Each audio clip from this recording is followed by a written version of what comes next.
పరిశుద్ధ గ్రంథములో చదువు మరొకసారి మనం నిర్గమకాండము 27వ అధ్యాయము మొదటి వచనమును మరలా చదువుకుని ప్రార్థనాపూర్వకముగా ధ్యానం చేద్దాము. మరియు 5 మూరల పొడవు 5 మూరల వెడల్పు గల బలిపీఠమును తుమ్మకర్రతో నీవు చేయవలెను. ఆ బలిపీఠము చచ్చౌకముగా ఉండవలెను. దాని ఎత్తు 3 మూరలు. దేవుడి మాటలు దీవించునుగాక. చిన్న ప్రార్థన చేసుకుందాం. ప్రార్థనా సహాయము ద్వారా లేఖన ధ్యానం చేద్దాం. మహాగణుడైన మా గొప్ప తండ్రి, ఘనమైన రాజా, మీ ఘనమైన పరిశుద్ధ నామానికే వందనాలు, స్తుతులు, స్తోత్రాలు. మా ప్రభుని యేసుక్రీస్తు నామములో చెల్లిస్తున్నాము. నా ప్రభా, మరొక తండ్రి ఒక మాసం నా తండ్రి మా జీవితంలో నా ప్రభా మీరు అనుగ్రహించినందుకే వందనాలు. గడిచినటువంటి ప్రభా 6 నెలలు మీ సన్నిధిని మాకు తోడుగా ఉంచారు నా తండ్రి. ప్రభా ఈ రీతిగా మరొక అవకాశం మాకు అనుగ్రహించి నా తండ్రి జూలై మాసంలో మొదటి ఆదివారం వరకు కృపాక్షేమాలు ఇచ్చినందుకు కృతజ్ఞతా స్తోత్రాలు తెలియజేసుకుంటున్నాము. నా ప్రభా శ్రమ దినమందు నీవు కృంగని ఎడల చేతగాని వాడు అవుతావు నీ వాక్యం చెబుతా ఉంది నాయన. కాబట్టి నాయన గడిచిన దినాలు మీరు తోడుగా ఉండి కృంగనివ్వకుండా మమ్మల్ని నిలబెట్టిన గొప్ప దేవుడు అని నాయన మేము స్తుతిస్తూ ఉన్నాం. ఇదిగో నా ప్రభా ఈ దినము నా తండ్రి పాటల్లో ప్రార్థనలో ఆరాధనలో తోడినటువంటి నా ప్రభా నీ లేఖనాలు కొద్ది నిమిషాలు ధ్యానం చేయబోతుండగా తగిన ఆత్మజ్ఞానము దయచేయమని ప్రార్థన చేస్తున్నాము. నా ప్రభా నా తండ్రి నీ వాక్యంలో నా తండ్రి మీరు ఇచ్చిన వాగ్దానాన్ని బట్టి ఇదిగో నీ నోటి మాటలందు నా నోటి మాటలు ఉంచుతున్నానని వాగ్దానం ఇచ్చిన ఈ దేవుడవు నమ్మదగిన దేవుడు కాబట్టి మరొకసారి ఈ వాక్య లేఖనాలు విరిచి మాకు పంచిపెట్టి నా తండ్రి అది మా ఆత్మలకు సేద తీర్చి మీ లోకములో బలవంతులుగా చేసిన తండ్రి నీ పరలోక రాజ్యమునకు మమ్మల్ని సిద్ధహస్తులుగా చేస్తున్నట్లుగా మమ్మల్ని అన్ని విషయాల్లో మమ్మల్ని స్థిరపరిచి బలపరిచి మీరు మహిమ పొందుకొని మా అందరికి ఆశీర్వాదం దయచేయమని యేసయ్య పరిశుద్ధ నామమున నడుచున్న మా పరలోకపు తండ్రి, ఆమేన్. మంచిది. చదువునటువంటి వాక్య భాగంలో నుంచి ప్రత్యక్ష గుడారములో దేవుడు ఏర్పాటు చేసినటువంటి ఇక బలిపీఠము దాని యొక్క కొలతలు, అలాగే ప్రత్యక్ష గుడారంలో ఉన్నటువంటి కొలతలు అనే ఉపకరణాలు మనం గడిచినటువంటి అనేక నెలలు ధ్యానం చేస్తాం. బలిపీఠము దగ్గర ఉపకరణ అక్కడ బలిపీఠం అనే ఉపకరణం కానీ దేని కొరకు వాడబడతా ఉన్నది, దాని నుంచి మనం నేర్చుకోవాల్సిన ఆత్మీయ పాఠం ఏమిటి, అలాగనే దాని కొలతలు అలాగ ఇవ్వటంలో కూడా దేవుడు మనకు నేర్పుతున్నటువంటి ఆత్మీయ పాఠం. ఎందుకంటే దేవుడు పరిశుద్ధ గ్రంథములో యేసుక్రీస్తు ప్రభువారు ఈ లోకంలో ఎన్ని దినాలు శరీరధారిగా బ్రతికారు? 33.5 సంవత్సరాలు. ఎందుకని ఆ టైము అలాగే తీసుకోవాల్సి వచ్చింది అంటే అది అనాలోచితంగా జరిగిందంటారా, దేవుడు కావాలని చేసి ఉంటారంటారా? దేవుడు అనాలోచితంగా అయితే అది ఏదో జరిగిపోయే కాలం జరుగుతూ ఉంది కాబట్టి 30 సంవత్సరాలకి ఇలా కాదు కదా. యేసుక్రీస్తు ప్రభు పుట్టిన తర్వాత బహిరంగముగా సువార్తను ప్రకటించడం అనేటువంటిది కానీ అలాగనే అధికారపూర్వకంగా సువార్తను ప్రకటించడం అనేది ఏ వయసులో స్టార్ట్ చేశారు? 30 ఏళ్ల నుంచే స్టార్ట్ చేశారు. ఎందుకని మరి అన్ని సంవత్సరాలు అంటే 30 ఏళ్ల క్రితం కూడా ఆయన సువార్తను ప్రకటించేటువంటి అవకాశం ఉన్నా ఎందుకు సువార్తను ప్రకటించలేదు? బాప్తీసం తీసుకుంది ఇప్పుడు 30వ సంవత్సరం తీసుకున్నారు. ఎందుకని 30వ సంవత్సరం దాకా ఆగి బాప్తీసం తీసుకున్నారు? అంతకుముందు బాప్తీసం తీసుకోవచ్చు కదా. కాబట్టి 30 అనేటువంటి సంవత్సరానికే బాప్తీసం అంటే దేవుడు కూడా ఏదో పాఠం మనకి నేర్పించాలనుకుంటున్నాడు. ఆ విషయము దేనికి తీసుకున్నాడో మన ప్రత్యక్ష గుడారంలో ఆ 30 అనేటువంటి అంశం వస్తుంది. యేసు ప్రభు అనగా దేవుని యొక్క ప్రధాన యాజకుడిగా ఉండవలసినటువంటి ఆయన, అలాగే బలిపశువుగా వెళ్తున్న ఈయన ఎందుకని 30వ సంవత్సరంలోనే బాప్తీసం పొందాలనేది ప్రత్యక్ష గుడారంలో మన రాబోయే దినాల్లో నేర్చుకుంటూ ఉంటాం. 30 అనే సంఖ్య వచ్చినప్పుడు మన దాని గురించి నేర్చుకుంటా ఉన్నాం. అలాగనే 30వ సంవత్సరం తీసుకుని ఎన్ని సంవత్సరాలు సేవ చేశారు? 3.5. 7 సంవత్సరాలు 3.5 సంవత్సరాలు అన్నమాట. 3.5 సంవత్సరాలు. కానీ ఇప్పుడు ఆల్రెడీ 3 అనేటువంటి దేనికో మనం ధ్యానం చేస్తూ వస్తాం. ఇప్పుడు చాలా విషయాలు ఇంకా తరగనటువంటి అనేక అంశాలు ఉన్నాయి. అలాగనే 6 అర్ధ నెల అనగా 6 నెలలు 6 నెలలు అటువంటి దానికి ఎందుకు తీసుకోవాలనుకుంటున్నాడు? ఎందుకని 3.5 సంవత్సరాలకి అనే విషయం కూడా దేని పాఠం సూచిస్తూ ఉందో, దేవుడు భవిష్యత్తును మనకి ఏమి నేర్పిస్తాను అనుకునే విషయాల్లో వాటిని ధ్యానం చేసుకుంటా పోదు. అంటే అది అనాలోచితంగానో లేకపోతే యాదృచ్ఛికంగా జరగలేదు, కానీ దేవుడి యొక్క ఏదో ఒక ప్రణాళిక ఆత్మీయ పాఠము నేర్చుకోవాలనే ఉద్దేశంతో ఉన్నాడు. అందుకని పరిశుద్ధ గ్రంథంలో సంఖ్యలు అనేటువంటి గారికి చాలా ప్రాముఖ్యత ఉందన్న విషయం మనం ధ్యానం చేస్తూ ఉండగా తెలుస్తూ ఉంది. ఇంకా మీకు ఇంకో మాట గుర్తు చేస్తాను. ఎస్తేరు గ్రంథంలో ఒక సందర్భం జరుగుతూ ఉంటుంది. ఎస్తేరు గ్రంథం 2వ అధ్యాయంలో ఆ సందర్భాన్ని కూడా మీకు బలం కొరకు ఒక మాట గుర్తు చేస్తున్నాను. ఎందుకని మనం సంఖ్యలను గురించి అంకెల గురించి నేర్చుకోవాలి, ఈ అంకెలో ఈ విషయాలు ఎందుకు దేవుడు బయలుపరుస్తున్నాడు మనకి, అందులో ఏమి పొందుపరిచాడనే విషయాన్ని కూడా ఎస్తేరు గ్రంథం 2వ అధ్యాయము 12వ వచనం అనుకుంటా ఒకసారి చదవండి. ఒక సందర్భాన్ని అక్కడ ప్రస్తావన చేస్తూ ఉంటారు. 6 మాసముల గోపరస తైలముతోనూ 6 మాసములు సుగంధ వర్గములతోనూ స్త్రీల పరిమళ క్రియల కొరకైన మరి వేరు పదార్థములతోనూ స్త్రీలు ఇప్పుడు మీ తలలో పైకి ఎత్తుకొనిడి అక్కడ చెప్పండి, ఎస్తేర్ అనేటువంటి అమ్మాయిని రాజుని వద్దకు ఒక రాణిగా సిద్ధపరిచి ఆయన దగ్గర తీసుకుని వెళ్తున్నారు. ఆయన దగ్గరికి తీసుకుని వెళ్ళటానికి ఏమైనా ఎన్ని దినాలు సిద్ధపరిచారండి? 6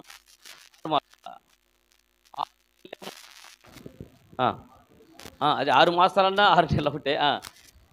6 మాసములు, 6 నెలలేమో గోపరసముతోను, మరొక 6 నెలలు సుగంధ వర్గములతోను. అంటే మొత్తం ఎన్ని నెలలు?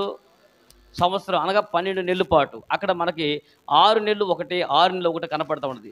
దేవుడు ఇలా ఇది కూడా రాశారంటే ఇప్పుడు రాజులు లెక్క లేకోకుండా ఈ మాట రాస్తారా? కాబట్టి ఈ 6 నెలలు కలిపి 12 నెలలు అనే విషయం కూడా ఒక సంవత్సరం పాటు సిద్ధపరచలో కూడా, అనగా 12 నెలలు ఒక రాణినిగా తీసుకుని వెళ్ళటానికి ఆమెను సిద్ధపరచలో కూడా దేవుడు ఏదో పాఠం మనకి నేర్పించాలనుకుంటా ఉన్నారు. ఇలాగున అంకెలైనటువంటి వాడిని ప్రతిసారి దేవుడు మనం నేర్చుకోవాల్సిన అనేక విషయాలు మనం ప్రస్తావన చేస్తూ ఉందని తెలుసుకుందాం. అలాగనే బలిపీఠాన్ని గురించి మనం ధ్యానం చేస్తున్నాం. ఈ బలిపీఠంలో దాని యొక్క ఎత్తు ఎంత? బలిపీఠం యొక్క ఎత్తు 3 మూరలు పెట్టడం కూడా 3 అనే సందర్భం ప్రస్తావన ఎన్నిసార్లు వస్తూ ఉంది? అనేక సందర్భాలు. ఈ బలిపీఠం దగ్గరికి వెళ్ళి మనకు ప్రతిసారి బైబిల్లో ఎన్ని చోట్ల ఈ 3 అనే సంఖ్య రాయబడి ఉందో, ఈ 3 సందర్భాలు రాయబడి ఉన్నాయో అది కూడా మనం ఆత్మీయంగా ఏదో నేర్చుకోవడానికి అవకాశం ఉంది. కాబట్టి ఇప్పుడు ప్రత్యక్ష గుడారం లోపలికి 3 మూరలు ఉంచమని చెప్పాడు. 3 మూరలు ఉంచమన్నాడు అంటే దేవుడు కూడా ఏదో ఒక పాఠం మనకి, ఒక పాఠం కాదు అనేక పాఠాలు నేర్పిస్తున్నాడు. ఇంకో విషయం కూడా చెప్తా. యేసుక్రీస్తు ప్రభు వారు కూడా బలిపీఠానికి వెళ్ళబోయే సమయానికి, అనగా యేసు ప్రభు వారు దేని మీద బలైపోయారు? సిలువ అనే బలిపీఠమే బలైపోయారు. సిలువ అనే బలిపీఠం బలైపోయే ముందు ఆయనకు 3 విధాలైనటువంటి ఒక అవమానం జరిగింది. ఎన్ని విధాలు? 3 విధాలైనటువంటి అవమానం. అనగా బలిపీఠానికి ఎక్కబోయే ముందు, ఇక ఈరోజు రేపు సిలువేస్తారు అనగా ఆ సిలువేసిపోయేటువంటి ముందు రాత్రి కానివ్వండి, ఆ సిలువేటువంటి పట్టుకున్న కాడ నుంచి యేసుక్రీస్తు ప్రభుకు వారు చేసిన ట్రీట్మెంట్ చూశారండి. ఆ ట్రీట్మెంట్లో 3 రకాలైనటువంటి అవమానాలకు దాగి ఉన్నాయి. అనగా బలిపీఠం దగ్గరకు వస్తే నీకు నాకు నేర్పి పాఠం ఏంటంటే, యేసుక్రీస్తు ప్రభు వారు నీ కొరకు నా కొరకు బలిపీఠం ఎక్కబోయే ముందు ఏ 3 రకాల అవమానాలు పొందారో ఆ 3 రకాల అవమానాల్లో నుంచి నీకు రెట్టింపు ఘనతనివ్వబోతున్నాడు. అర్థమైతే చప్పట్లు కొట్టండి. అర్థం కాలేదు కాబట్టి అయినా చప్పట్లు కొట్టవచ్చు. అర్థం కాదు ఎందుకు ఎక్కడ ఈ విషయాన్ని ప్రస్తావన చేశాడో, 3 అనేటువంటి సంఖ్య మరొకసారి మనకి ఎలా కనపడిందో, యేసు ప్రభు బలిపీఠానికి వెళ్ళబోయే ముందు ఈ 3 అవమానకరమైనటువంటి సంఘటనలు ఎక్కడ ఉన్నాయో మీరు పరిశుద్ధ గ్రంథం చూడండి. మత్తయి సువార్త 27వ అధ్యాయము 28వ వచనము 29వ వచనాన్ని మనం ఒకసారి పరిశీలన చేస్తే, వారు ఆయన వస్త్రములను తీసివేసి ఆయనకు ఎర్రని అంగి తొడిగించి ముండ్ల కిరీటము అల్లి ఆయన తలకు పెట్టి ఒక రెల్లు ఆయన కుడి చేతిలో ఉంచి ఆయన ఎదుట మోకాళ్ళుని, యూదుల రాజా నీకు శుభమని ఆయనను అపహాస్యము తలలో పైకి ఎత్తుకొని. ఇప్పుడు చెప్పండి, ఇక్కడ యేసుక్రీస్తు ప్రభువారు బలిపీఠం మీదకి వెళ్తున్నారు. బలిపశువుగా తీసుకుని పోతున్నటువంటి సందర్భాన్ని మనకు గుర్తు చేస్తున్నాడు. ఇప్పుడు ఎన్ని రకాలైనటువంటి అవమానం జరిగింది యేసు ప్రభుకి? ఇప్పుడు యేసు ప్రభు బలిపీఠం మీదకి వెళ్ళబోయే ముందు ఆ సైనికులు ఆయన కొట్టి ఏం చేశారంటే 3 విషయాలు చేశారు ఇక్కడ. ఒకటి, ఆయన వస్త్రాలు ఇచ్చారు. ఏ వస్త్రం తొడిగించారు? ఎర్రని అంగి తొడిగించారు. 2, ముండ్లతో కిరీటం పెట్టారు. 3, రెళ్ళు పుల్ల ఆయన చేతికి, రెళ్ళు కర్ర ఒకటి ఆయన చేతికి ఇచ్చారు. ఈ 3టిని ఎందుకు చేశారు చెప్పండి? ఎక్కడికి వెళ్ళబోయే ముందు ఇది? సిలువుకి వెళ్ళబోయే ముందు. సిలువుకి వెళ్ళబోయే ముందు, సిలువు బలి మీదకి వెళ్ళబోయే ముందు, ఈయన బలిపశువుగా బలవబోయే ముందు, ఆ బలిపీఠానికంటే ముందు ఇక్కడ 3 రకాలైనటువంటి పని చేశారు. ఎవరు? రోమా సైనికులు. ఏం చేశారు మనకి? 1, ఎర్రని వస్త్రం ఇచ్చారు. 2, ముళ్ళ కిరీటం పెట్టారు. 3, ఎందుకని ఈ 3 చేశారు? ఈ 3 వాళ్ళు చేశారంటే అందులో కూడా మనకి ఏదో పాఠము దేవుడు వాటికి అనుమతి ఇచ్చి వాటిని గురించి మనకు రాశారంటే, ఎన్నో సందర్భాలు మనకు కనపడుతున్న బలిపీఠము దగ్గరకు రాగానే ఇప్పుడు మనకు కూడా ఒకటి తెలియాలి, ప్రత్యక్ష గుడారం దగ్గర 3 మూరలు ఎత్తి పెట్టమని చెప్పాడంటే యేసు ప్రభు అనేటువంటి ఈయన కూడా బలిపశువుగా అల్లపోయే ముందు 3 రకాలైనటువంటి అవమానాలు చేశారు. ఎందుకంటే యేసుక్రీస్తు ప్రభుకి 3 ఇచ్చి ఆయనకి ఎర్రని అంగి తొడిగించారు, వస్త్రం ఇచ్చారు. అలాగునే ఆయనకు ముళ్ళతో కిరీటం, మళ్ళీ తలపై కిరీటం, ముళ్ళ కిరీటం పెట్టారు. ఆ తర్వాత రెల్లు పుల్ల ఒకటి తీసుకుని ఆయన కుడి చేతికి ఇచ్చి వాళ్ళు వచ్చి అన్నారు, యూదుల రాజా నీకు ఏమంటున్నారు, మోకాళ్ళు ఆయన ముందు నువ్వెవరివి, నువ్వు యూదులకి రాజు అని, యూదుల రాజు అని మోకరించి ఆయన అపహాస్యం చేశారంట. ఏం చేశారు?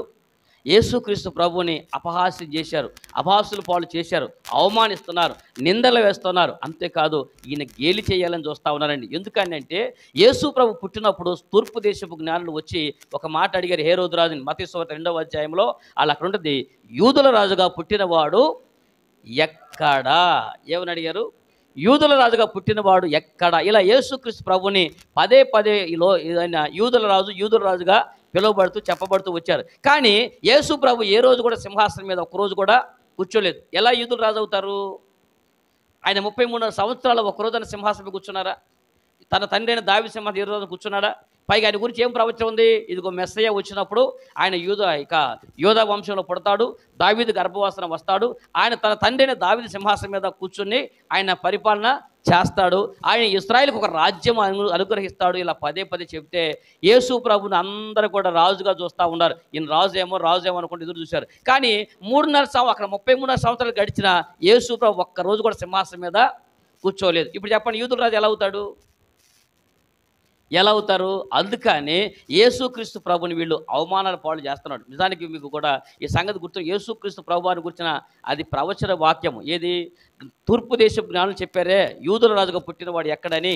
ఆ వాక్యము యేసు ప్రభు మొదటి రాకడ గురించి కాదండి. వినండి, బైబిల్ గ్రంథంలో చెప్పిన ప్రతి ప్రవచనము అన్నీ ఒకేసారి నెరవేర్చడానికి కాదు. అవి ఈ కాలాన్ని గురించి చెప్పబడి ఉంది, అలాగే రాబోయే కాలం గురించి చెప్పబడి ఉంది, అలాగే వర్తమాన భవిష్యత్ కాలంలో గురించి చెప్పబడినటువంటి వాక్యాలు. కొన్ని వాక్యములు జరిగిపోయిన విషయాల గురించి ఉంటాయి, కొన్ని వాక్యములు వర్తమానం గురించి ఉంటాయి, కొన్ని వాక్యములు భవిష్యత్తును గురించి రాయబడి ఉంటాయి. అలాగనే ఏ వాక్యం ఎప్పుడుకో దాన్ని అర్థం చేసుకుని దేవుని యొక్క పరిశుద్ధాత్మ ద్వారా అది మనం అవగాహన చేసుకోవాలి తప్ప ఇది ఏది పడితే అది యేసు ప్రభు యూదుల రాజు అని చెప్పాడు కదా, ఏదో ఒక్కరోజు కూడా యేసు రాజుగా లేడుగా, మరి ఎలా అవుతాడు? యేసు ప్రభు యూదుల రాజు అని చెప్పింది మొదటి రాకడలో కాదు, యేసు ప్రభు 2వ రాకడలో రాజు. మొదటి రాకడలో గొర్రెల కొరకు ప్రాణం పెట్టడానికి ఈ లోకానికి వచ్చారు. కావాలని చూడండి, యేసు ప్రభు ఏ దావీదు సింహాసనం కూర్చోని చెప్పాడో ఆ దావీదు జీవితంలో యేసు ప్రభు ఎలాగునా ఉంటాయి. మీరు కావాలంటే గుర్తుపెట్టుకోండి, దావీదు మొట్టమొదటి ఏ పని చేసేవాడు? గొర్రెల కాపరిగా ఉన్నాడు. ఏలాలోయలో యుద్ధం జరుగుతున్నప్పుడు శత్రువు అనేటువంటి గొల్యాతును ఓడించిన తర్వాతే అతడు సింహాసనానికి వారసుడయ్యాడు. చెప్పండి, మొదట గొర్రెల కాపరి, తర్వాత రాజు అయ్యాడు. ఇప్పుడు ఆయన కుమారుడు వచ్చిన యేసు ప్రభు కూడా మొదటి రాకడలో గొర్రెల కాపరికి లోకానికి వచ్చాడు. దేవుడి స్తోత్రం కలుగును గాక. గొర్రెల కాపరికి లోకానికి వచ్చాడు, గొర్రెల కొరకు ప్రాణం పెట్టాడు. ఆ తర్వాత ఆయన యందు విశ్వాసం ఉంచిన వారందరినీ ఒక రాజ్యముగా తయారు చేసి ఆ రాజ్యమును ఏలటానికి 2వ రాకడలో రాబోతున్నాడు. దేవుడి స్తోత్రం కలుగును గాక. యేసు రాజుగా వచ్చుచున్నాడు, భూలోకమంతా తెలుసుకుంటారు. రవి కోటి తేజుడు రమ్యమైన దేవుడు, రవి కోటి తేజుడు రమ్యమైన దేవుడు రారాజుగా వచ్చుచున్నాడు. యేసు రారాజుగా వచ్చుచున్నాడు. దేవుడికి స్తోత్రం. ఈ పాట మనం చిన్నప్పటి నుంచి పాడుతున్నాం. ఎలా వస్తాడంట? యేసు రాజుగా. కాబట్టి మొదటి రాజు కాదు, 2వ రాకడలో రాజుగా వస్తున్నాడు. అయితే మొదటి రాకడ గురించి చెప్పినటువంటి ప్రవచనము అయితే నెరవేరింది. ఇప్పుడు 2వ రాకడ ఆయన రాజుగా వస్తున్నాడు, అంతే తప్ప వీళ్ళు ఏం చేస్తారంటే, ఏంది నీ రాజు అంటారు కదా, ఏది రాజు అంటే ఇదేనా? ఓహో నువ్వు రాజు కదా, నువ్వు యూదుల రాజు కదా, అందుకనే ఈయన మొత్తానికి రాజు వస్త్రాలు ఎలా ఉంటాయో ఎర్రని వస్త్రాలు ధరింపు చేశారు. నువ్వు రాజు కదా అని నీ కిరీటం లేదురా, అరే కిరీటం పెట్టాలి గారు తీసురా అని చెప్పి ముళ్ళ తీసుకుని ముళ్ళ కిరీటాన్ని అల్లి ఆయన తల మీద పెట్టారు. చూసావా కిరీటం ఎలా ఉందని. అలాగనే రాజదండం ఉండాలి కదా, అందుకని ఏం చేస్తారంటే ఒక రెల్లి పూల చేతికి ఇదే రాజదండం అని చెప్పి ఆయన ముందు మోకరిల్లి అవమానాలు చేస్తున్నారు, అపహాస్యం చేశారు. అయితే యేసు ప్రభు ఈ అపహాస్యాన్ని, ఈ అవమానాన్ని ఎందుకు భరించారంటే, ఏ బలిపీఠం మీదకి యేసుక్రీస్తు ప్రభు వెళ్ళబోతున్నాడో ఆ బలిపీఠం మీద అద్భుతమైన విషయం ఏంటంటే, ఈ మూడిటిని మానవుడు కోల్పోయాడు. కోల్పోయినటువంటి మానవుడు ఏదైతే కోల్పోయాడో అవన్నీ తిరిగి ఇవ్వటానికి యేసు బలిపశువుగా బలిపీఠం మీదకి వెళ్తున్నాడు. దేవుడికి మహిమ కలుగునుగాక. కాబట్టి ఈ మూడు విషయాలు చూడండి. మొట్టమొదట ఆదాము పోగొట్టుకుంది ఏదో తెలుసా అండి? మానవ జాతిలో ఆదాము పోగొట్టుకున్నది మొట్టమొదట వస్త్రమే. ఏ పోగొట్టున్నాడు? పరిశుద్ధ గ్రంథం మీరు చూస్తే మీకు బాగా అర్థమవుతుంది. ఆదికాండం 3వ అధ్యాయం. ఈ 3 బలిపీఠంలో 3 విషయాలు, ఈ 3 దేవుడు మరలా నాకు ఇవ్వాలని యేసు ప్రభు ఎందుకు ఈ 3 అవమానాలు భరించాడంటే, ఈ 3 అవమానాల గురించి రాయబడిందంటే, నేను 3 రకాలైనటువంటి మానవ జాతి పోగొట్టుకుని అపవాసులు పాలైపోయాం, అవమానాలు పడుతున్నాం. కాబట్టి ఆ 3 మరలా మనకు తిరిగి ఇవ్వాలి. మొట్టమొదట మనుషుడు పోగొట్టుకున్నది ఆదికాండం 3వ అధ్యాయం 10వ వచనం మీరు చూస్తే ఒక వర్షం కనపడింది. అందుకతడు, నేను తోటలో నీ స్వరము వినినప్పుడు దిగంబరుడిగా ఉంటిని కనుక భయపడి దాగుకొంటినను. అందుకైన నీవు దిగంబరివని నీకు తెలిపిన వాడెవడు తినకూడదని నేను నీకు ఆజ్ఞాపించిన వృక్షఫలము తింటివా అని అడిగాను. అందుకు ఆదాము, నాతో ఉండుటకు నీవు నాకిచ్చిన ఈ స్త్రీయే ఆ వృక్ష ఫలములు కొన్ని నాకు ఇయ్యగా నేను తింటినని. రైట్, మీ తలలో పైకి ఎత్తుకోనండి. అక్కడ జరిగినటువంటి సందర్భాన్ని మీరు చూస్తే మీరు చూడండి. ఆదాము దేవుడు చేయొద్దన్నటువంటి పని చేశారు. ఏది? ఈ తోట ఫలాన్ని మీరు తినండి, ఈ ఫలం మాత్రం మీరు తినొద్దు అని చెప్పాడు. అవునా? ఇప్పుడు దీని గురించి కూడా ఒక మాట. యేసు ప్రభు ఆ తోటలో ఆ చెట్టు పెట్టడం ఎందుకు? ఆ తర్వాత తినొద్దని చెప్పడం ఎందుకు? తిన్న తర్వాత వాళ్ళని ఎత్తుకెళ్ళి బయటికి నెట్టేయటం ఎందుకు? ఈ గోలంతా లేకుండా ఆ చెట్టు తీసేస్తే ఈ గోల ఉండదు కదా అనేటువంటి వాళ్ళు లేకపోలేరు. అది కన్నా ఇప్పుడు చెప్పండి, దేవుడు ఆ చెట్టు పెట్టడం దేవుడు తప్పంటారా? ఇప్పుడు అనుకుందాం, మన ఊరు ప్రెసిడెంట్ గారు ఒక ఆయన, మీరు ఎక్కడో మంచినీళ్ళ కోసం ఎక్కడి నుంచి రెడ్డిపాలు వెళ్ళి మంచినీళ్ళు తోడుకొస్తున్నారండి, రెడ్డిపాలు వెళ్ళి మంచినీళ్ళు తీసుకొస్తున్నారని చెప్పి మీ బాధ చూడలేక మన ఊరు ప్రెసిడెంట్ గారు ఇక్కడే ఒక బావి తవ్వించాడు అనుకోండి. దేనికి మీరు సంతోషిస్తారా, బాధపడతారా? అంతేగా, మన మధ్యలో బాగుంది, లేకపోతే రెడ్డిపాలు వెళ్ళి 2 కిలోమీటర్లు వెళ్ళి నీళ్ళు తెచ్చుకోవాల్సి వస్తుంది, చక్కగా మన మధ్యలో నీళ్ళు సంతోషిస్తారు కదా. అప్పుడు మీరు ఆ ప్రెసిడెంట్ గారిని మీరు బాగా గొప్పగా మెచ్చుకుంటారు. ఆహా, నేను సూపర్ డూపర్ అంటారు. ఇప్పుడు అదే బావిలో, అదే ఊర్లో, ఈ ఊర్లో ప్రాంతంలో ఎవరో ప్రేమదంట, వాళ్ళ అమ్మ బాబులు ప్రేమను అంగీకరించలేదని ఇద్దరు బావిలో దూకి చచ్చారనుకోండి. ఎవరేమంటారు? అసలు మా పిల్లలు చచ్చిపోవడం కారణం వీడు, ఆడ బావి తవ్వించారా, మా పిల్లలు చచ్చారు. ఇప్పుడు మీరు చెప్పండి, బావి తవ్వించింది మీ పిల్లలు దూకి సావమని. దేనికోసం తవ్వించారు చెప్పండి? ఎవరు తప్పు? ఇప్పుడు బావి తవ్వించింది నీళ్లు తాగటానికే కదా, అంతేకాని దాన్ని దూకి సావమని కాదు కదా. ఇప్పుడు తవ్వించినందుకు ప్రెసిడెంట్ గారిని తిడతారా? ఒకప్పుడు అదే నీళ్ళు ఇచ్చినటువంటి ప్రెసిడెంట్ గారిని ఏమో మెచ్చుకున్నారు. ఇప్పుడు వాళ్ళ పిల్లల దోహంగానే అసలు వీడు ఇక్కడ బావి తవ్విపోతే ఎన్ని సంవత్సరం బట్టి అది తెచ్చుకోవట్లేదా? ఇప్పుడేదో కుదురుతూ వచ్చిందా? ఈ మాయరోగం వచ్చిందా? ఇప్పుడు బావి తవ్వించాడు, మా పిల్లలు దూకి. మీరు చెప్పండి, కరెంట్ ఇచ్చింది ఎందుకు? ఉయ్యాలు ఒకటానికా? ఇప్పుడు కరెంట్ తీగలు ఉండే కదా, రోడ్డు అమ్మట కనపడుతున్నాయి కదా, వెళ్ళి ఉయ్యాలు ఊగుతారండి, తాళ్ళు పుట్టిన ఏళ్ళటానికి తాళ్ళు ఇచ్చి వైర్లు కట్టింది, కరెంట్ ఇచ్చింది. కరెంటుని వాడుకోవాలి, ఆడుకోకూడదు. అర్థమైందా? కాబట్టి దేవుడు చెప్పినటువంటి ఆ పని, ఆ తోటలో చెట్టు ఫలం పెట్టింది దేవుడు మంచి చెడు తెలివిచ్చేది. ఒకనాడికి మీకు ఒక మంచి చెడు తెలివిచ్చుది. దేవుడు చెప్పినప్పుడు తినాలి తప్ప ఇప్పుడు దాన్ని వద్దు అంటే అది చెడ్డదని కాదు, ఇప్పుడు వద్దు అన్నాడు. చెప్పే కదా, ఇప్పుడు మన అబ్బాయిగా ఉన్నారు కదా రిక్కీ అన్న, ఈ రిక్కీకి 200 హార్స్ పవర్ ఉన్నాడు బైక్ ఇచ్చామనుకోండి, ఏం చేస్తాడు? ఏం చేసుకుంటాడు చెప్పండి? ఇప్పుడు బైక్ చెడ్డదా మంచిదా చెప్పండి? ఆ బైక్ మంచిదా చెడ్డదా అన్న? మంచిదేగా. మంచిదే, కానీ ఎవరికి మంచిది అది? అర్థమైందా? ఇప్పుడు ఆ రిక్కీకి ఇస్తే అర్థమైంది కదా. ఇప్పుడు అంటే అతను నడిపే వయసు వచ్చేదాకా దాన్ని అంటుకోకూడదు. దేవుడు చెప్పింది కూడా అదే.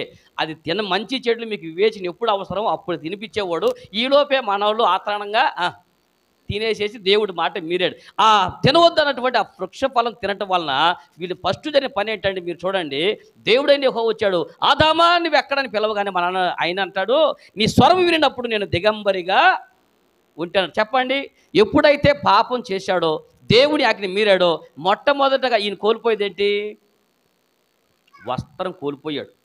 ఆ వస్త్రం ఇతని మీద నుంచి వెళ్ళిపోయింది. అందుకని నేను దిగంబరుని అని అంటున్నాడు. ఈ రోజున దిగంబరత్వం అనేటువంటిది పాపమునకు గుర్తుగా ఉంది. ఇంకో విచిత్రమైన మాట చెబుతా.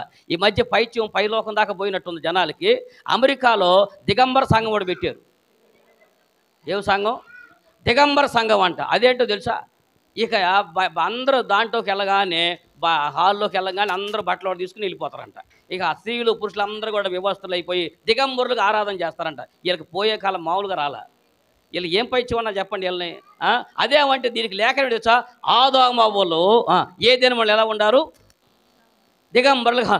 ఆదాము అవ్వలు మొదట బట్టలు లేకుండా, ఆదాము వాళ్ళు బట్టలు లేకుండా దేవుడు రాశాడండి. అసలు మీరు చెప్పండి, బైబిల్ ఎక్కడ దేవుడు ఆదాము అవ్వలు బట్టలు లేకుండా రాశారా? బట్టలు కోల్పోయారు వాళ్ళు. దిగంబర నీకు ఎవడు చెప్పాడు అని అన్నాడు. అంటే అంతకుముందు వాళ్ళు దిగంబరులు కాదు. వాళ్ళకు ఒక మహిమ వస్త్రం ఉంది. వాళ్ళకి మహిమ వస్త్రం వాళ్ళ ఒంటి మీద ఉంది. వాళ్ళకు దేవుడు వస్త్రాలు ఇచ్చాడు. అయితే దాన్ని ఎప్పుడైతే పాపం వలన అది కోల్పోయి దిగంబరానికి వచ్చారు. దిగంబరత్వం ఎప్పుడు వచ్చింది? పాపం వల్ల దిగంబరత్వం వచ్చింది. అంతే తప్ప ఇప్పుడు మేము దిగంబరులకు ఆరాధన చేస్తాం. ఆ పైచో రాజమండ్రి కూడా తెచ్చారంట. ఆ మధ్య పాస్టర్ ఒక ఆయన వీడికి పోయి విచిత్రమైన విషయం చెప్తాను. నోట్ చేసుకుని నోట్ దిస్ పాయింట్. ఎవరన్నారు? సత్యవాక్యం చెబితే ఒక్కరు నమ్మడం, అబద్ధం చెబితే ఇట్టి అలుగుపోతారు. అవును కదా? మీరు సత్యమైన వాక్యం మీరు సువార్త యూట్యూబ్లో చెప్పండి, పెద్ద పట్టుకోరు. అట్లా చూస్తారు, తమ్మునేలు చూస్తారు, ఇదా అంటాడు.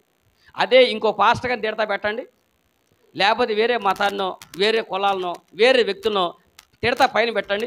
రవీంద్రబాబు ఇచ్చిన coating coating coating coating coating అని పెట్టండి.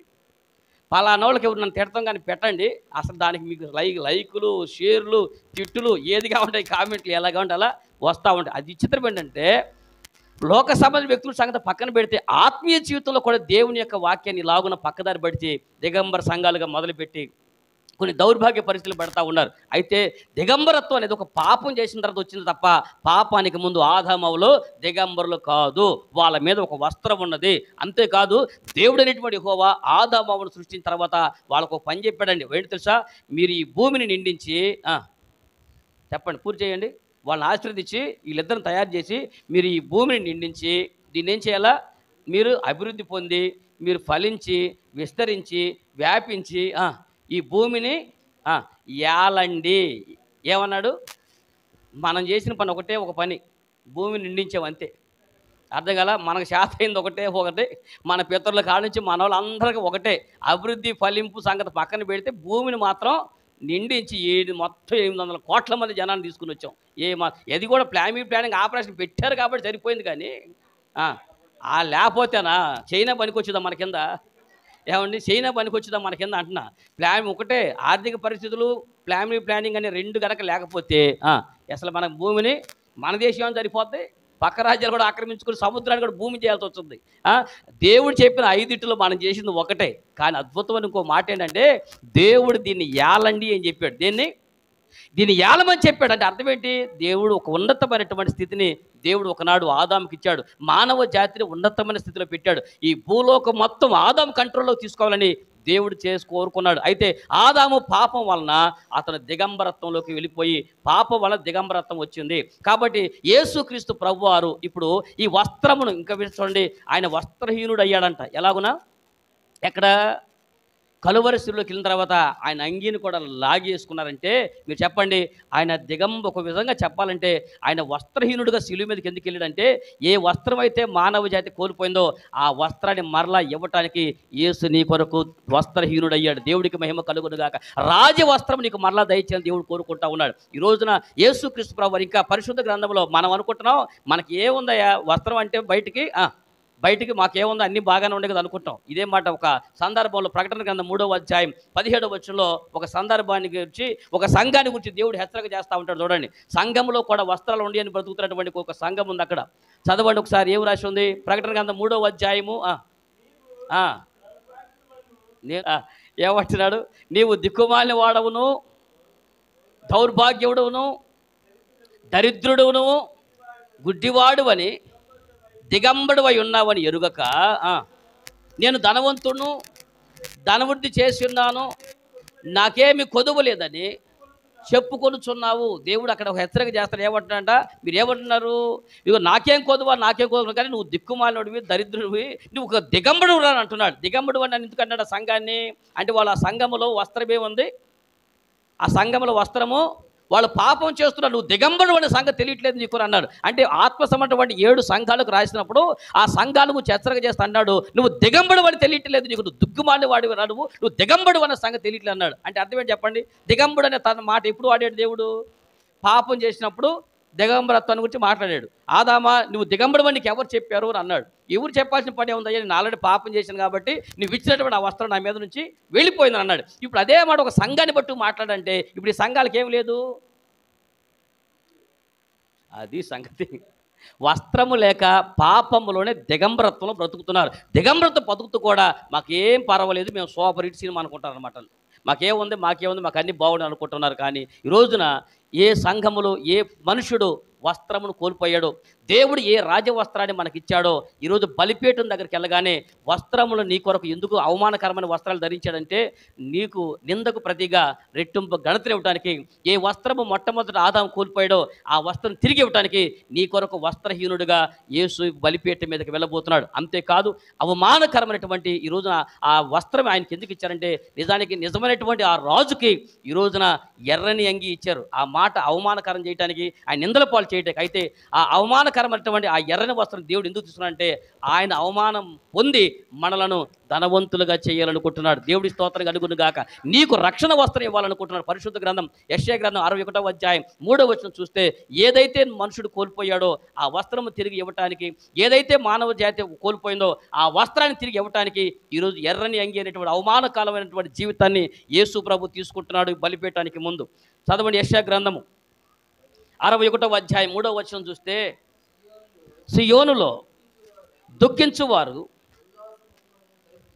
దుఃఖించు వారికి ఉల్లాస వస్త్రమును ధరింప చేయటానికి, బూడిదకు ప్రతిగా పూదండలను, దుఃఖమునకు ప్రతిగా ఆనంద తైలమును, భారభరితమైనటువంటి ఆత్మకు ప్రతిగా స్తుతి వస్త్రమును వారికిచ్చుటకు ఎవరిని పంపి ఉన్నాడు? ఎవరి గురించి మాట? యేసుక్రీస్తు ప్రభువు గురించి ప్రవచనం. నేను ఎందుకు వచ్చాను తెలుసాయా? ఏ వస్త్రం అయితే మనుషులు కోల్పోయి, ఉల్లాస వస్త్రము అనగా దేవుడు ఉల్లాసంగా ఉండవలసినటువంటి మనుషుడు ఈరోజు ఉల్లాసాన్ని కోల్పోయి దుఃఖంలో నిండిపోయారు, అవమానాలు నిండిపోయారు, అభాండాలతో నిండిపోయారు. కాబట్టి ఏ దుఃఖ జీవితంలో బ్రతుకుతున్నావో, ఏ ఉల్లాసం లేక జీవిస్తున్నావో, నేను మీ దగ్గరికి ఎందుకు వచ్చానంటే, నేను అవమానకరమైన జీవితాన్ని నేను తీసుకుని నీకు రెట్టింపు ఉల్లాస వస్త్రాన్ని మీకు దయచేస్తాను అంటున్నాడు. దేవుడికి మహిమ కలుగును గాక. ఈ వస్త్రము ద్వారా నీకు నాకు తెలియాలి ఏంటంటే, మనకు దేవుడు ఉల్లాస వస్త్రము దేవుడు దయచేస్తాడు. నీవు కోల్పోయినటువంటి రక్షణ వస్త్రాన్ని దేవుడు నీకు మరలా తిరిగి ఇవ్వాలనుకున్నాడు. కాబట్టి బలిపీఠం దగ్గర నీకు మొట్టమొదటి ఏంటంటే, ఏ పాపం చేయటం వల్ల మన మీద నుంచి దేవుని యొక్క మహిమ వస్త్రం వెళ్ళిపోయిందో, ఈ బలిపీఠం దగ్గరకు నీవు కనుక వస్తే మరలా నీకు నీ అవమానం తీసివేసి, నీ దిగంబరత్వం తీసివేసి దేవుడు నీకు రక్షణ వస్త్రాన్ని దయచేస్తాడు, రాజవస్త్రాన్ని దయచేస్తాడు. దేవుడి స్తోత్రం కలుగును. ఏ వస్త్రము? నిన్ను మరలా రాజుగా చేయాలని దేవుడు ఆ రోజున రాజునటువంటి అవమానాన్ని బలిపీఠానికి ముందు పొందాడు. ఒకటి రాజవస్త్రం అయితే, రెండోది ఆయనకి ఏం చేశారు తెలుసా? ఒకటి వస్త్రం ఇచ్చారు, రెండోది ఆ 3 నెంబర్లో ఒక నెంబరు వస్త్రం అనగా నీకు దిగంబరత్వాన్ని ప్రతిగా దేవుడు రక్షణ వస్త్రం ఇస్తాడు అని యేసు ప్రభు ఆయన ఆ వస్త్రం భరించాడు. అంతేకాదు రాజు వస్త్రం అంటది. ఏమన్నారు? రాజు వస్త్రం. ఇప్పుడు చెప్పండి, దేవుడు మనల్ని ఏం చేయాలనుకుంటున్నాడు? రాజుగా తిరిగి నేను చేయాలనుకుంటున్నాడు. రెండోది ఏం చేశారు? ముండ్ల కిరీటం పెట్టారు. ఆయన ముండ్ల మకుటాన్ని ఎందుకు పెట్టించుకున్నాడంటే, నీకు అద్భుతమైన కిరీటం దయచేయబోతున్నాడని. కిరీటం గురించి చెప్పాలంటే, సుమారుగా నాకు గుర్తున్న 20 కిరీటాలు ఉన్నాయి బైబిల్లో. ఎన్ని కిరీటాలు? 20 కిరీటాలు ఉన్నాయి. ఇక 20 కిరీటాల గురించి చెప్పుకుంటే మళ్ళీ 20 వారాలు మళ్ళీ ఈ కిరీటాల గురించి చెప్పుకోండి. పరిశుద్ధ గ్రంథంలో కొన్ని కిరీటాలు మీకు గుర్తు చేస్తారు. దేవుడు మనకు మరలా ఇవ్వాలనుకున్న కిరీటము ఎందుకు మిల్ల కిరీటం పెట్టిన అంటే, నీకు ఇవ్వాల్సినటువంటి కిరీటాలు అనేకమైన ఉన్నాయి. నిర్గమాకాండంలో చూస్తే మీరు పరిశుద్ధ గ్రంథం నిర్గమాకాండం 29వ అధ్యాయం 6వ వచనం మీరు చూస్తే అక్కడ ఒక కిరీటాన్ని గురించి రాయబడి ఉంటుంది. ఈ ప్రత్యక్ష గుడారంలోనే అతని తల మీద పాగాను పెట్టి, ఆ పాగా మీద పరిశుద్ధ కిరీటము. ఇప్పుడు చెప్పండి, దేవుడు ఏ కిరీటం ఇవ్వాలనుకున్నాడు? ముండ్ల కిరీటం ఆయన తీసుకుని మన తలపైకి పరిశుద్ధ కిరీటం పెట్టాలనుకుంటున్నాడంట. ఎంత గొప్ప విషయం అండి. లేవియా కాండం చూడండి ఒకసారి. లేవియా కాండం 21వ అధ్యాయం. లేవియా కాండం 21వ అధ్యాయం 12వ వచనం చూస్తే మరొక కిరీటం మనకు కనపడేది అక్కడ. దేవుని అభిషేక తైలము ఆయన కిరీటముగా అతని మీద ఉండును గనుక. ఏ కిరీటం అది? అభిషేక తైలం అనేది కూడా కిరీటంతో పోల్చాడు. ఏమిచ్చాడు? పరిశుద్ధ కిరీటం ఇచ్చాడు, అభిషేక తైలం కిరీటం ఇచ్చాడు. ఎస్తేరు గ్రంథం 6వ అధ్యాయంలో మరొక కిరీటం చూడండి. ఎస్తేరు గ్రంథం 6వ అధ్యాయం 8వ వచనం చూస్తే అక్కడ మరొక కిరీటం ఉంది. రాజు ధరించుకొను రాజవస్త్రములను, రాజు ఎక్కువ గుర్రములను, రాజు తన తల మీద ఉంచుకొను రాజ్య. ఏ కిరీటం అది? రాజ్య కిరీటమా రాజ కిరీటమా? రాజు కిరీటం ఎవరికి ఇస్తాడు? రాజు పెట్టేటువంటి కిరీటము. ఇవన్నీ కూడా ఎవరికి ఇస్తున్నాడు చెప్పండి? రాజుకి. ఇక్కడ రాజు కిరీటం ఒకటి, పరిశుద్ధ కిరీటం చూసాం, ఇంకోటి రాజు కిరీటం చూసాం, ఇంకోటి తైలము కిరీటం. ఏ కిరీటం అంట? తైలముతున్నటువంటి కిరీటము. ఇంకా మీరు చూసి కీర్తన గ్రంథం 8వ అధ్యాయం 5వ వచనంలో, కీర్తన గ్రంథము 8వ అధ్యాయం 5వ వచనం మీరు చూడండి ఒకసారి. ఏముంది అక్కడ? దేవుని కంటే వానిని కొంచెము తక్కువనిగా చేసి ఉన్నావు, మహిమా ప్రభావములతో వానికి కిరీటము ధరింప. ఏ కిరీటం ఇది? మహిమా ప్రభావ కిరీటము. 65 కీర్తన గ్రంథం 65వ అధ్యాయం, కీర్తన గ్రంథము 65వ అధ్యాయం 11వ వచనం మీరు చూడండి. ఏం రాసి ఉంది? కీర్తన గ్రంథం 65వ అధ్యాయం 11వ వచనం. సంవత్సరమును నీ దయా కిరీటము. ఎన్ని కిరీటాలైనవి? సంవత్సరమును దయా కిరీటం. 103వ కీర్తన, కీర్తన గ్రంథము 103వ అధ్యాయం 4వ వచనం. సమాధిలో నుండి నీ ప్రాణమును విమోచించున్నాడు, కరుణా కటాక్షములను ఏం చేశాడు? కరుణా కటాక్షములను నీకు కిరీటముగా ఉంచి ఉన్నాడు. ఇంకెన్ని చూస్తారు? సామెతల గ్రంథం 4వ అధ్యాయం 9వ వచనం. సామెతల గ్రంథము 4వ అధ్యాయం 9వ వచనం చూస్తే అక్కడ నీ తలకు అందమైన మాలిక కట్టును, ప్రకాశమానమైన కిరీటమును. ఎన్ని కిరీటాలు ఉన్నాయి? ప్రకాశమానమైన కిరీటములు. ఇలా చదువుకుంటా పోతే సామెతల గ్రంథములోను, మొదటి కొరింథీ పత్రికలోను, పేతురు రాసిన పత్రికలోను, తిమోతికి రాసినటువంటి 2వ పత్రిక 4వ అధ్యాయంలోను ఆయన ఒక సందర్భంలో ఇదిగో జీవ కిరీటము, నీతి కిరీటము, నక్షత్ర కిరీటములు, ఇలా ఒక్కటి కాదు రెండు కాదు సుమారుగా 20 రకాల కిరీటాల గురించి దేవుడు మనకు చెప్పాడు. దేవుడికి స్తోత్రం. ఎన్ని కిరీటాలు? ఇవన్నీ నీకు ఇయటానికి ఆయన ఏం భరించాడు? నీకు సంవత్సరమైన దయాకిరీటం ఇయటానికి. అనగా సంవత్సరమైన దయాకిరీటం దేనికి వరకని చెప్పండి? అనగా మన ఈ ఆయుష్ కాలం ప్రతి సంవత్సరం దేవుడు పెంచడానికి నీ కొరకు ఆయన ముండ్ల కిరీటాన్ని ఎందుకు భరించాడు తెలుసా? ఆయన ముండ్ల మొకటం భరించి నీకు ఆయుష్ పెంచాలని. నిజానికి మన ఆయుష్ పాపం వలన మన ఆయుష్ ఎప్పుడో చెప్పండి. పాపం వల్ల ఏమైపోయింది? పాపం మనిషి ఆయుష్ని కృంగదీసేస్తుంది, మనిషి ఆయుష్ని తీసేస్తుంది. అందుకు ఆదాము దీర్ఘాయుష్మంతుగా బతకవలసినటువంటి వాడు ఈ రోజున ఆయుష్ కాలం ఏమైపోయింది? ఆదాము ఆయుష్ కాలం తగ్గిపోయింది. దీర్ఘాయుష్మంతుగా బతకాల్సిన ఆదాము కేవలం 930 సంవత్సరాలు మాత్రమే బ్రతికి లోకాన్ని వదిలి వెళ్ళిపోయాడు. ఇలా చాలామంది ఆయుష్ కాలం అంతా తక్కువ. ఇంకా చెప్పాలంటే ఆదాము ఆది కాండం మొదలుకొని వచ్చేటువంటి ఈ కాలం వరకే అందరూ ఆయుష్లు తగ్గుకుంటా వచ్చేసింది. విచిత్రమైన విషయం ఏంటంటే దేవుడు నిన్ను నన్ను దీర్ఘాయుష్మంతులు చేయటానికి తాను ఆయుష్ కాలమును వదిలేసుకున్నాడు. యేసుక్రీస్తు ప్రభు భూమి మీద దీర్ఘాయుష్మంతులుగా బతకొచ్చు. ఆయన మరణం ఉంటుందండి? మరణమైనటువంటి దేవుడు పాపం వలన మరణం దేని వలన వచ్చింది? పాపాన్ని వలన మరణం వస్తుంది. యేసు ప్రభువుకి మరణం ఎందుకు వచ్చింది? పాపం వలన వచ్చిందా? నిజానికి ఆయన పాపం లేదు కాబట్టి ఆయన ఏమవ్వాలి? భూమి మీద మరణం ఆయనకి ఉండకూడదు. కానీ ఈ రోజున మరణం లేకుండా దీర్ఘాయుష్మంతుగా బతకాల్సిన ఆయన నీ మీద దయ చూపించి నీకు మరొక సంవత్సరమైన దయాకిరీటం వీటి కొరకు ఆయన ముండ్ల కిరీటం పెట్టుకుని ఆయన అర్ధాయుషుడుగా పోయింది నిన్ను దీర్ఘాయుష్మంతుడిగా చేయడానికి. దేవుడి స్తోత్రం కలుగును గాక. మానవ జాతిని దీర్ఘాయుష్మంతుడిగా బ్రతికించడం కొరకు ఆయన అర్ధాయుష్కుడు కానీ ఈ లోకాన్ని వదిలిపెట్టి వెళ్ళవచ్చు. ఈ లోకంలో ఆయన కిరీటాన్ని దయా కిరీటం నీకు ఇవ్వటానికి ఆయన ముండ్ల కిరీటం పెట్టుకున్నాడు. నీకు నూతన సంవత్సరం దయా కిరీటం ఇచ్చాడు. పరిశుద్ధత అనే కిరీటం నీకు ఇవ్వటానికి ఆయన పాపముగా చేయబడ్డాడు. ఎలాగునా?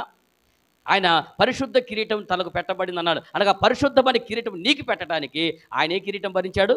ముండ్ల కిరీటం భరించాడు. అనగా అవమానకరమైనటువంటి జీవితాన్ని ఆయన ఎంచుకుని ఈ ముండ్ల మకుటం పెట్టుకుని, ఎందుకంటే నీకు కిరీటము పెట్టి, వజ్ర కిరీటాలు పెట్టి, ఆయన నీ భూషణ కిరీటముగా పెట్టి, బంగారు కిరీటాన్ని పెట్టి నిన్ను ఒక మహారాజులాగా కూర్చోబెట్టాలని, నేను ఉన్నతమైనటువంటి సింహాసనం కూర్చోబెట్టాలని తాను కలువరి సిలువైన సింహాసనానికి ఎక్కాడండి.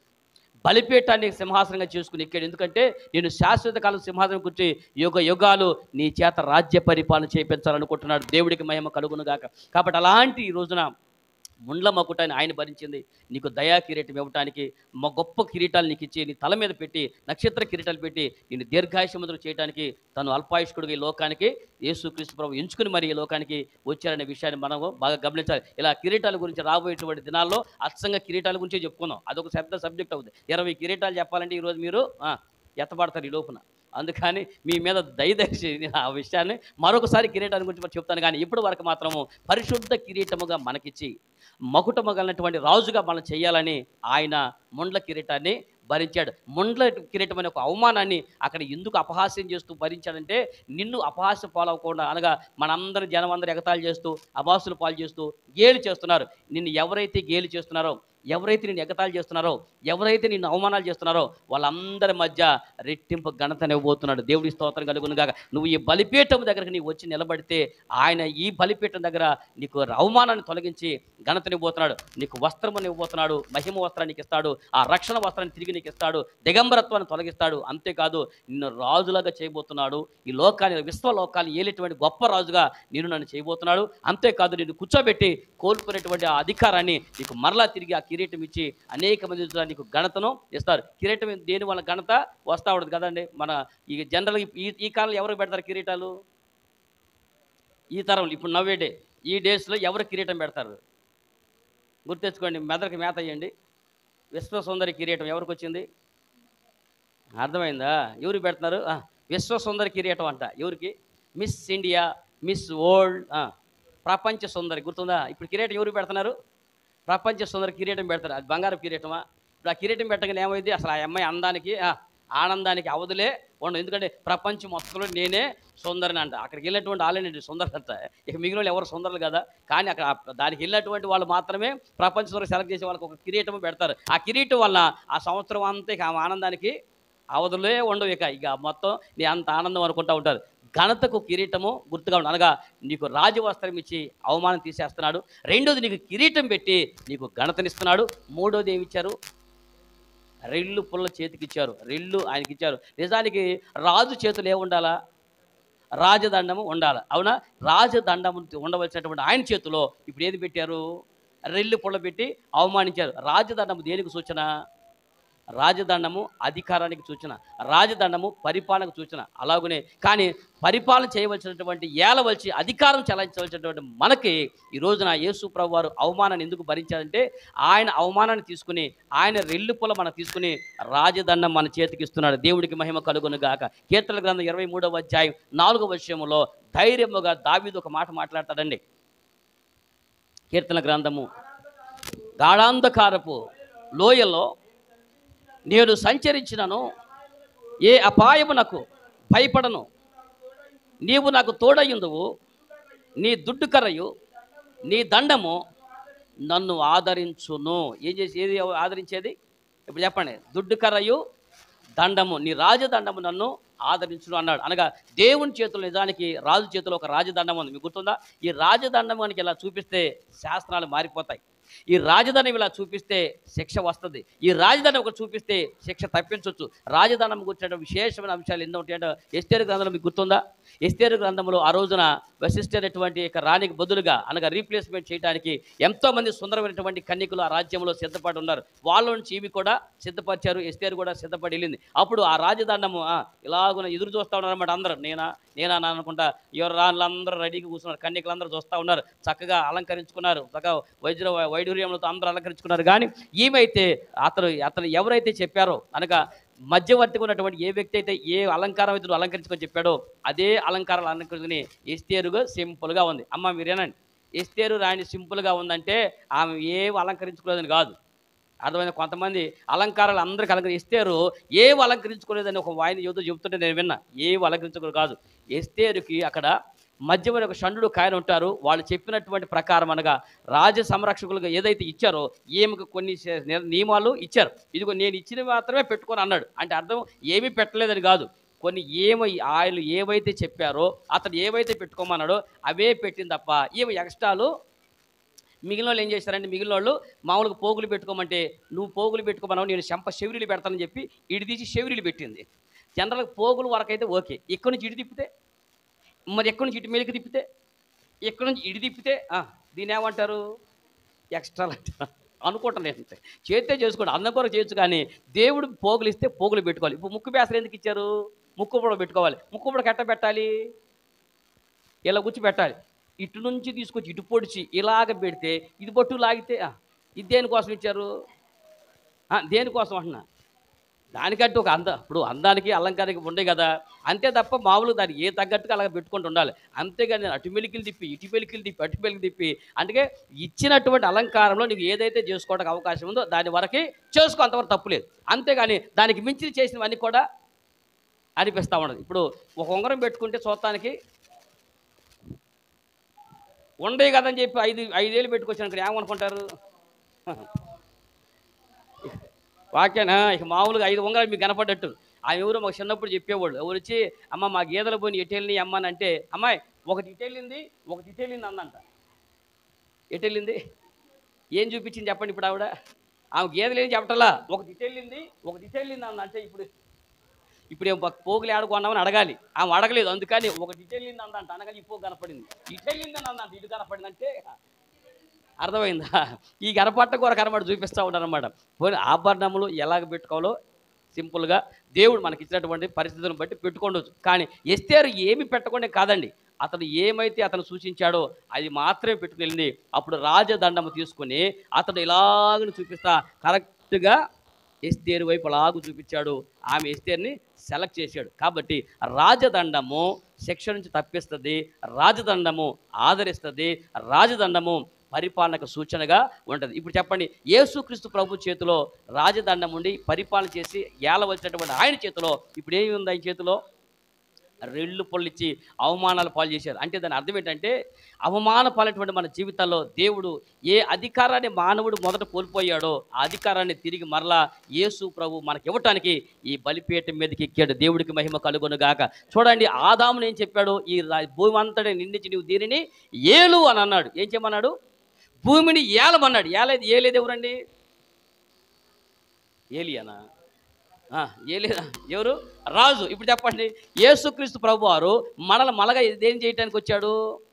ఏ అధికారాన్ని మనం కోల్పోయామో అధికారాన్ని మనకా తిరిగిచ్చి ఏలేటువంటి రాజరిక వ్యవస్థను రాజుగా దేవుడు నిన్ను నన్ను చేయబోతా ఉన్నాడు. మానవ జాతి ఈ భూమిని ఏలవలసిన వాళ్ళు అయ్యుండి ఈ భూమి చేత మనం ఏలబడుతున్నాం. ఈ లోకంలో రోగాన్ని మనం ఏలాలి, కానీ రోగం మనల్ని వెళ్తుంది. ఈ లోకంలో డబ్బును మనం ఏలాలి. ఇప్పుడు అది అన్నీ విచిత్రమైన విషయం ఏంటంటే మానవుడు ఏదైతే ఏలమని దేవుడు పెట్టాడో అవన్నీ మానవుడినే పరిపాలన మనం చేతనాయి. ఇప్పుడు మనందరం బానిస అయిపోయాము. ఈ లోకం అంత అధికారాలు, భోగాలు, డంబాలు, ఇక్కడ ఉన్నటువంటి ప్రతిదీ కూడా అవన్నీ మనుషుని ఏళ్తా ఉన్నాయి. కానీ మనుషుడు దేన్ని పరిపాలన చేయలేకపోతున్నాడు. కాబట్టి యేసుక్రీస్తు ప్రభువారు ఈరోజు నీ కొరకు ఆ రాజదండాన్ని రెల్లుపులటువంటి ఒక అవమానకరమైన జీవితాన్ని ఎందుకు తీసుకుని బలిపీఠం మీదకి వెళ్తున్నాడంటే ఏ అధికారాన్ని అయితే మనుషుడు కోల్పోయాడో, ఏ అధికారం మీద ఆదాము కోల్పోయాడో అధికారాన్ని మరలా ఈ శిలువ బలిపీఠం ద్వారా మరలా అధికారం ఇవ్వబోతున్నాడు.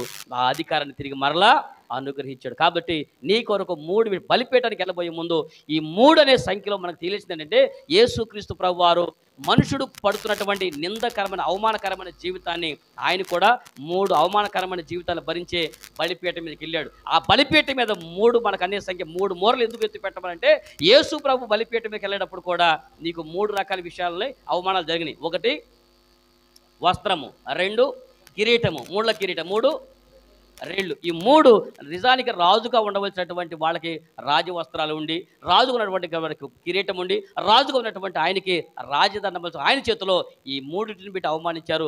యేసుప్రభు 3 అవమానం ఎందుకు తీసుకున్నంటే ఆ 3 అవమానాలు ప్రతీకగా రెట్టింపు ఘనత నీకు ఇచ్చి మహిమ వస్త్రములతోనూ రాజ వస్త్రాలతోనూ అలాగనే మంచి మహిమ కిరీటంతోనూ పరిశుద్ధ కిరీటంతోనూ నక్షత్ర కిరీటంతో నిన్ను అలంకరించి నిన్ను అభిషేకించి నిన్ను కూర్చోబెట్టి, అంతేకాదు ఆ రాజధాని చేతికిచ్చి విశ్వలోకాలు మన చేత పరిపాలన చేయించబోతున్నాడు. అట్టి గొప్ప కృప దేవుడు మనకిస్తున్నాడు కనుక ఈ బలిపీఠం దగ్గర ఈ పాఠం నేర్చుకుందాం. రాబోయే మరొక 3 విషయాలను గురించి 3 అనే సంఖ్యను గురించి మరొక ధ్యానము చేసుకుందాము. ఇప్పటి వరకు ఈ చదవండి ఈ వాక్యము నేర్చుకున్నటువంటి ఈ పాఠమును మరలా నేను వచ్చే వారం వచ్చేదాకా మీరు ధ్యానం చేస్తూ చేస్తారే అంతే సంగతులా ధ్యానం చేస్తూ దాని మీద చర్చిస్తూ ఏదైనా డౌట్ వస్తున్నా మనం తర్కించుకుంటూ దాని గురించి మాట్లాడుకుంటూ మరొక సందర్భాన్ని బట్టి మనం మాట్లాడుకుందాము. అలాగున దేవుడు ఈ మాటలను దీవించి మన హృదయాల్లో ఫలింపచేయునుగాక. ఆమేన్.